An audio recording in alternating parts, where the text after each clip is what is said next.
Welcome back to another episode of the Realness Meets Logic podcast. I'm so glad to have you guys tuned in for yet another episode, and it's great to be here and deliver some fresh content because you know I'm going to keep it real and I'm going to keep it 100 and I'm going to keep it fresh with some new content and new topics. All right, this episode is episode 8 and it's titled Emotional Nonchalance. Let's get right into it. So, being emotionally reserved is not the same as being emotionally unavailable. So, when we think about being emotionally unavailable, and that term gets thrown around a lot because some of us that those terms get used on, and sometimes we use those terms on ourselves. We're not even, it's not that that person is emotionally unavailable. Some of them are, some of them actually are. And we'll get into what that means. But as others are actually more emotionally guarded. But we're going to get more into that. So I'm going to go over 3 different types when it comes to the emotional availability versus emotional unavailability, and we're going to dive into a little bit more in depth of the between space of what that actually means, of what's between those 2 different terms that's thrown around so loosely in today's time, especially in the dating pool. All right, so starting off with being emotionally unavailable. So, a person who is emotionally unavailable is someone who is scared and avoidant towards vulnerability and meaningful connections. So, that's when that person will be throwing themselves in situations where they're involved in situations that can be intimate, but they're approaching them in a very cold, detached way that can kind of line up with being emotionally unavailable or wanting to be a part of emotionally unavailable situations. All right. Our second term, being emotionally guarded. So these 2 things can actually be misconstrued, as I said before. Being emotionally guarded is pretty much just having those emotional walls up to protect yourself from getting hurt emotionally by getting too close to a person and being too vulnerable. But that can actually hold you back. But we're going to get more into this definition, or shall I say, this perspective, because I didn't look this up. This is all Avrion, baby. This is all me. All right. Okay. So a person who is emotionally guarded is someone who has emotional walls to protect them from getting hurt, but is still available and even ready for connections that brings vulnerability. All right.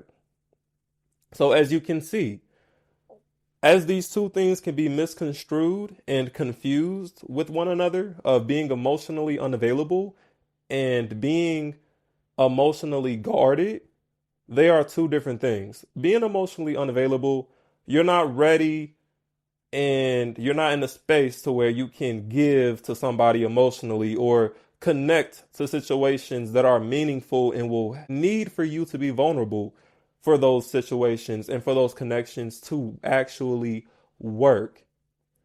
All right. At least on a emotional and meaningful level. Whereas being emotionally guarded, you are actually capable of connecting emotionally and vulnerably, but the difference is you are available and you are capable, but you have those emotional walls up due to whatever has happened in the past. If it's, protecting yourself from being hurt by allowing people to become too close to you emotionally and connecting yourself in connections that are meaningful that requires a certain level of vulnerability. Emotionally guarded people are able to be in that space, but it just takes them a little bit more time because they have walls, emotional walls that need to come down. And that's when they will need someone that's a little bit more patient and that can give them that reassurance and let them know, like, hey, I'm not going to hurt you. At least not intentionally, because let's be real, we're going to hurt each other. Emotionally, it happens. It happens. But that reassurance definitely can help for those that are a little bit more emotionally guarded because when it comes to having meaningful connections, we have to put ourselves out there and actually give ourselves a chance and give other people a fair chance to explore connections with us, rather that's through friendships or romantic relationships, whatever, friend groups, having a collective of people around you that can understand you and that you allow them in on an emotional level, whatever that case is for you, you have to put yourself out there and allow yourself to have some level of vulnerability. And then the third, because we just talked about being emotionally unavailable, and then we talked about being emotionally guarded. Now we're going to get into the third one, which is not that talked about, which is being emotionally reserved. All right, let's get into it. So, a person who is emotionally reserved is someone who is fully available and capable of connecting vulnerably and deeply, but are not as open as someone who expresses their emotions openly. These types of people are not closed off emotionally, but instead are selective of who they express some of their emotions with. This type of person can come across as distant and even emotionally unavailable, but that's not the case. In reality, this person is more in tune with their emotions than they appear to be on the surface. All right? So, an emotionally reserved person is not emotionally unavailable, nor is emotionally guarded. They're just selective of who they choose to show those emotions to.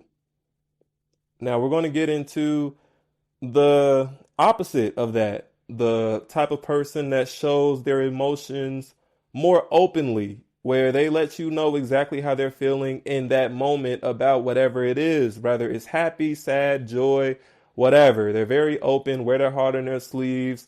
They're going to let you know. That's just how they're wired. Hold on to that term, wired, because we are all wired differently. No matter how much society tries to put us in a box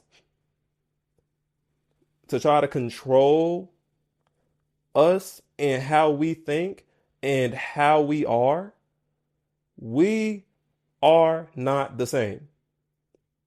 We may be similar in some aspects, but we are all different. We are wired differently. We may do a lot of things similar though. Like there's been some things on Instagram Reels where I would see some people have like some relatable content and I'd be like, dang, I do that exact same thing. I thought I was, thought I was special. Hold on, we all do the same thing to a degree. But when it comes to that internal wiring and what we want and what works for us, that is different. All right. So we're going to get into that. All right, let's get into it now. So being emotionally nonchalant and being emotionally chalant. All right, we're gonna get into it. I know y'all probably like, oh, what he finna talk about? Okay, okay. Because it's some people that be like, I want my person to chalant me. I don't want no nonchalant guy. And it's other people like, yeah, I want my person, I like that nonchalant stuff. To each his own. Everybody like what they like. You feel me? We're wired differently. Let's get into it. So, when we're thinking about emotionally nonchalant and emotionally chalant people, both of them can be equally emotional while carrying their emotions differently.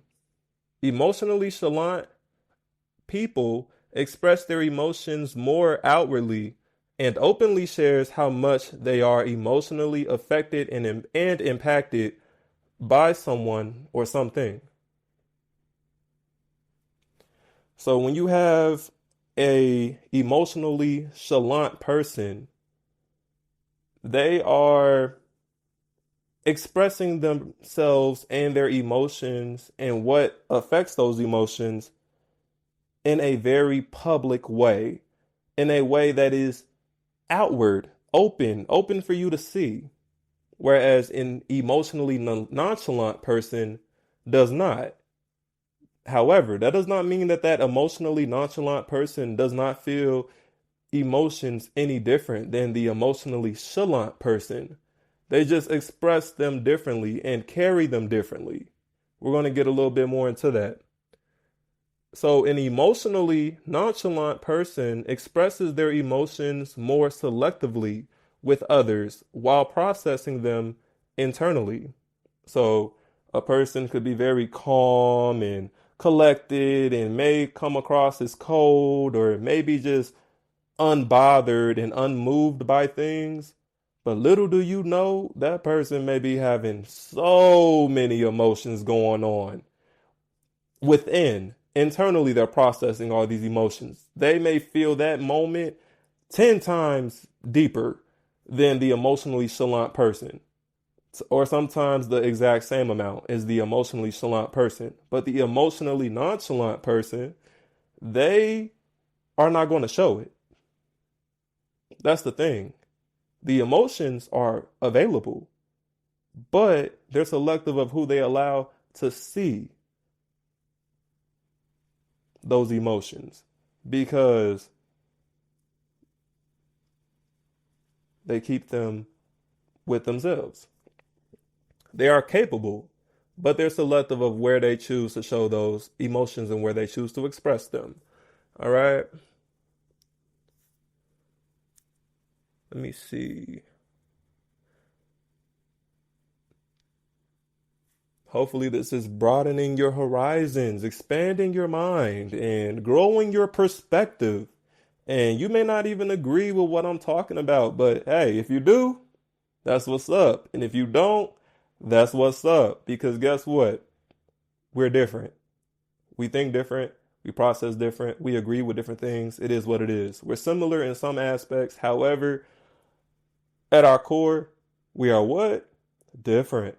All right. So, even when an emotionally nonchalant person is not expressing their emotions openly, they feel emotional impacts deeply, sometimes even more than the more open, emotionally expressive person. So just think about that. Again, we can't be judging books by their cover. All right. You just never know. That person that you think is just so nonchalant and too cool for school, they might care more than you do. They might care, not more than you do. That's not what I meant to say. I meant to say they may care more than you think they do, but they just don't show it. Sometimes it could be out of pride. Sometimes it could just be that's how they naturally are. That's just how they're wired. Some people, it flows for them to just express their every single thought or express every single emotion as it's happening in real time. But there are other people who still have those emotions there and they are available with those emotions, but it doesn't flow the same for them. For them, being that open with their emotions could be kind of cringy or it could be uncomfortable because not that they're trying to hide their emotions, but because naturally they're just not as openly expressive with their emotions. How they're wired internally, they are more reserved and more selective with those emotions. And that works for them until it doesn't. And then in that case, that's when it's time, to talk to somebody. because we don't want to hold things in. We don't want to bottle anything in. Because one thing I don't want you to take away from this episode is that I want you to think that it's okay to hold things in and to just carry all of these emotions by yourself. No, if you process things internally and you can move on and let things go and move forward peacefully without any buildup, and that works for you, cool, fine. And if you are the type of person where you gotta talk to somebody about how you're feeling, or else you're going to explode, or you're going to do something you're going to regret, that's cool too. However, if you are the type of person that normally handles things on your own, and you're fine, and you move forward with things peacefully, but it's this one time where you just can't deal with those emotions on your own, please talk to somebody. Don't be prideful. If you can truly handle it and hold it on your own, and that's how you're wired, cool. But if you really feel like it's too much for you to handle on your own, please share that with somebody else. Please. All right. So, wrapping up. So because someone is not openly expressive with their emotions does not mean that person is emotionally unavailable. They're either emotionally guarded and need time to open up emotionally, or they're emotionally reserved, where they're fully available and capable of deep and vulnerable connections, but open up emotionally when they choose and are comfortable to do so. All right, we talked about a lot in this episode. We talked about a lot, and I just want you to process this and just think about this perspective. Because again, this isn't 100% somebody's truth. This is my perspective. This is what I believe. And if you gravitate towards this message, cool. And if you don't, that's cool too. Why? Because we're all different. All right. We don't all have to like the same things. That's boring. Okay? All right. Last thing. Being true to your emotions and keeping an open heart. When people are choosing to close their hearts out of fear, is true strength. And I'm going to leave it there. All right. This has been another episode of the Realness Meets Logic podcast. Please follow us on Instagram at realness_meets_logic. Follow us over on TikTok at realness_meets_logic.